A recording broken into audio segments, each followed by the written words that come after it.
زبان سے یہ شکایتیں نکل رہی ہیں کہ میری بیٹی بگڑ گئی، میرا بیٹا بگڑ گیا۔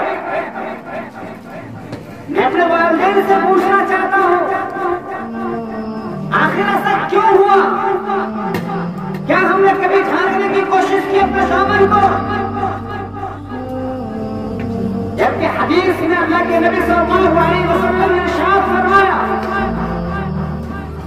اگر تم میں سے کسی کے پاس محرم آتا ہے اور آپ کا بیٹا اس لائق ہو کہ ان کو شادی کروا دی جائے، آپ کی بیٹی اس لائق ہو کہ ان کی شادی کروا دی جائے، جن کی طرف سے یہ پیغام آ رہا ہے، اگر وہ دیندار ہے، ان کے اخلاق اچھے ہیں، ان سے شادی کروا دو، اور اگر تم نے شادی نہ کروائی تو یاد رکھو زبردست فتنہ برپا ہونے والا ہے۔ تکن فی الارض فساد کبیر فساد عظیم، ایک زبردست اور وسیع فساد برپا ہونے والا ہے۔ اور آج موجودہ وقت میں مسلسل یہ خبریں آ رہی ہیں کہ ہماری بیٹیاں بھاگ رہی ہیں گھروں سے، ہماری بیٹیوں نے مجبورانہ اپنی زندگی گزارنا شروع کر دیا۔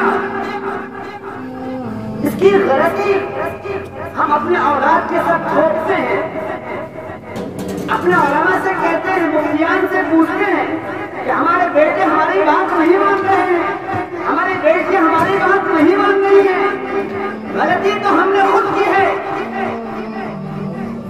معیار بیان ہونا چاہیے تھا، معیار احادیث نبویہ ہونی چاہیے تھی۔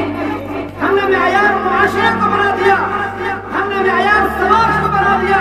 ہم نے یہ دیکھا کہ سماج کیا کہتا ہے، اگر ہم نے سماج کے مطابق زندگی گزارنے کی کوشش نہیں کی تو سماج ہمیں بے وقوف، مجنون اور پاگل سمجھتا ہے، اور اسی شرم کی بنیاد پر، اسی حیا کی بنیاد پر ہم قرآن و حدیث کو چھوڑ کر سماج کے مطابق زندگی گزارنے کی کوشش کرتے ہیں۔ میرے بھائیوں، یاد رہے، اگر یہ لڑکیاں بھاگ رہی ہمارے گھروں سے، اس کے ذمہ دار ہمارے وہ گارجنز ہیں، ہمارے وہ پیرنٹس ہیں، جنہوں نے شادی کو جھاڑی دھڑکن بنا دیا، جنہوں نے شادی کو ایسا مجبور اور ایسا زبردست بوجھل بنا دیا ہے کہ شادی کرنا مشکل ہو گیا۔ آج آسانی کے ساتھ شادی نہیں کروائی جا رہی ہے۔ کتنی بیٹیاں ایسی ہیں جو اپنے گھروں میں اپنے خواہشات کو مچل رہی ہیں، اپنے خواہشات کو، اپنے کلیوں کو کچل رہی ہیں۔ آخر اس کے ذمہ دار کون ہوں گے؟ رات میں کتنا مولانا سے بہانے پر مجبور ہے، اس کے ذمہ دار کون ہوں گے؟ اے مالدار والدین، کیوں نہیں آپ نے ان پیسوں کے ذریعے سے، جن پیسوں کو ناجائز طریقوں سے اپنی بیٹیوں کی شادی میں خرچ کر رہے ہو، آج تم نے کسی غریب بیٹیوں کی بھی شادی کروا دی ہوگی؟